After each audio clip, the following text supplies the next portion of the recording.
আমি এখন ধ্যান দিতে পারবো না, তুমি আমাকে সামনে না বসালে। Hi guys, welcome to my channel.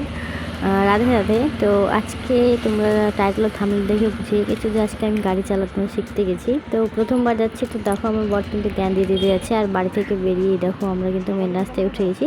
R main রাস্তায় কিন্তু বাইপাস প্রায় 2 মিনিটের মতো লাগে যেতে। তো আমার বর ওইটাই বোঝাতে যাচ্ছিলো যে কি করলে কি হয়, কিন্তু আমার মাথায় কিচ্ছু ঢুকছিল না, কারণ আমি তো কিছুই জানি না গাড়ি সম্বন্ধে। তো এই যে দেখো বাইপাসে কিন্তু আমরা উঠে গেছি। এখানে কিন্তু গাড়ি আসলে কিছুক্ষণ থেমে তারপরে এই সাইড দিয়ে, এটা রং সাইড তবুও চলে গেছিলাম, যেহেতু বেশি দূর যাবো না, সামনেখানে একটু যাবো। তো এই বাইপাসটা তোমরা অনেকেই চেনো যারা বিশেষ করে মালদাতে থাকো। তো এই বাইপাসটা যারা ছিল না, সেটা হচ্ছে এটা নতুন, অনেক দূর দূর পর্যন্ত যায়। আর এই যে রাস্তাটা দেখছো, এটা কিন্তু কাঁচা ছিল, তার জন্য এখানে নিয়ে গেল না। আর এরপরে রাস্তাটা নিয়ে গেলো কারণ এটা পাকা ছিল।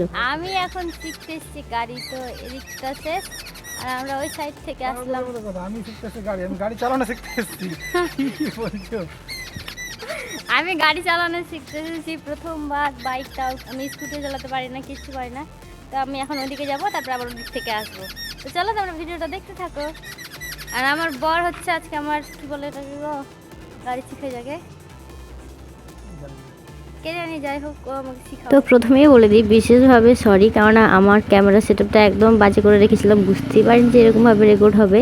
তো এই যে দেখো আমার বর কিন্তু আমাকে সামনের দিকে নিয়ে বুঝাতে নিয়ে চললো, কিন্তু আমি কিচ্ছু বুঝতে পারিনি, একদমই যাকে বলে মাথা মুন্ডু। আর যে দেখো অনেক দূর চলে গেছিলাম, ক্যামেরা তারা বোঝা যাচ্ছে না। তো এইবার আমি রিটার্ন নিচ্ছিলাম। আর কি এই যে জানো, গিয়ারে ছিল মানে 1 না 2, আর আমি ফুল স্পিড করে দিয়েছিলাম। আর মানে কেমন করে দিয়েছিলাম গাড়িটা তোমরা পরে শুনতে পাবে, আওয়াজ শুনে বুঝতে পারবে। তো এত বোঝানোর পরে কিন্তু আমি কিচ্ছু বুঝতে পারিনি, আর একবারে আমি এইভাবে চালিয়েছিলাম। তো খুব ভয়ও হচ্ছিল আর খুব নার্ভাস লাগছিল। আর ওইরকম করার পর আমি আর ভয়ে গাড়িতে হাতি দিইনি। আমার বরকে বললাম যে আমি আর গাড়ি চালানো শিখবো না। আর রাস্তাটা খুব ফাঁকা ছিল বলে আমি বেশি দূর গেলাম না, কারণ ফোনটা ভাবছিলাম কেউ হয়তো চুরি করে না নিয়ে পালিয়ে যায়। তো একবারই এরকম মানে ওই সাইড গেছি, যেটা তোমরা দেখতেই পেলে এইটুকুনি, আর কিন্তু আমি চালাইনি।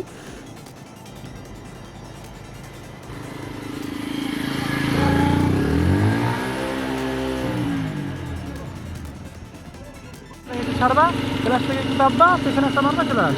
আচ্ছা আবার যখন গিয়ার দিব দাঁড়াবে, আর একটা দিলাম। আচ্ছা বেশি। তো দেখো এত খারাপভাবে মানে প্র্যাকটিস করছিলাম যে আমার বর কিন্তু আবার আমাকে বুঝাতে নিয়ে যাচ্ছিলো। আর যে দেখো পেছনটা দিয়ে আসলাম, আমার জায়গাটা এত সুন্দর, কিন্তু ভয় হচ্ছিলো, মনে হচ্ছিলো কেউ ধরে নিয়ে চলে যাবে। বাড়ি যদিও এখানে, তবুও জানি না কেন ভয় হচ্ছিলো। তো উঠে কিন্তু যে দেখো বাইপাসে। আর এখন কিন্তু আমি সোজাই বাড়ি যাব না, আমার মেয়ে আছে স্কুলে আছে, কিন্তু ওর বাবা বাড়িতে ছিল, তাই জন্য আমরা কিন্তু আমার মেয়েটাকেও আনতে চলে গেছিলাম। আর যে দেখো তখন আমরা ডান দিক যে সাইড দিয়ে উঠেছিলাম, ওই সাইড দিয়েই কিন্তু ওর উল্টো দিকটা এই সাইড দিয়ে নেমে চলে গেলাম বাবুর স্কুলে।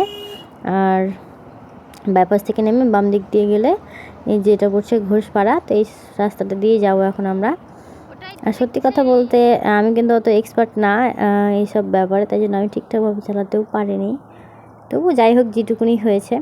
ও আর হ্যাঁ, মা বলতে আমার শাশুড়ি মা কিন্তু বাড়িতে নেই, গেছিলো মামা শ্বশুরের বাড়ি। তো আমার বর বলেছে চলো মায়ের সাথে দেখা করেছি, তো আমি ভেবেছিলাম তো মায়ের সাথে।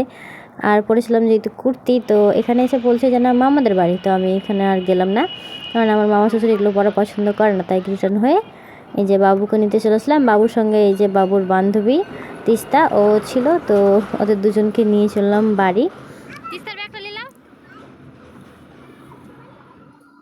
বাড়ি এসে কিন্তু পাখিকে খাইয়ে দাইয়ে আমি আবার কিন্তু সেম কুর্তি পরেই চলে গেলাম সেলাই শিখতে। আর ওই যে দেখো পাশে ছিল মেঘা, ও কিন্তু ক্যামেরায় আসতে চাইলো না, তার জন্য ওকে নিলাম না। আর সেলাই শিখে কিন্তু পাখি আবার চলে গেছিলো আমাকে আনতে। তো আমরা এইরকমই করি, গাড়ি হওয়ার পর থেকে মনে হচ্ছে যে গরিব হয়েও বেশি মানে এই করি। তাই এখানে এসে কিন্তু পাখি কুসুরের রস খাইছিলাম, যেহেতু স্কুল থেকে যাওয়ার সময় টাকা দেখো খেয়ে খাওয়ানো হয় খুব ভালো। তো আমিও কিন্তু 10 টাকা করে খেয়ে নিয়েছিলাম। আমি সাধারণত কুসুরের রস খাই না, খেতে ভালোবাসি কিন্তু খাওয়ার সেরকমভাবে হয় না। তারপরে কুসুরের রস খেয়ে কিন্তু আমরা বাড়ি চলে আসলাম। আমার ব্লগটা কেমন লাগলো কিন্তু অবশ্যই জানিও, ভালো লাগলে চ্যানেলটাকে সাবস্ক্রাইব করে পাশে থেকো।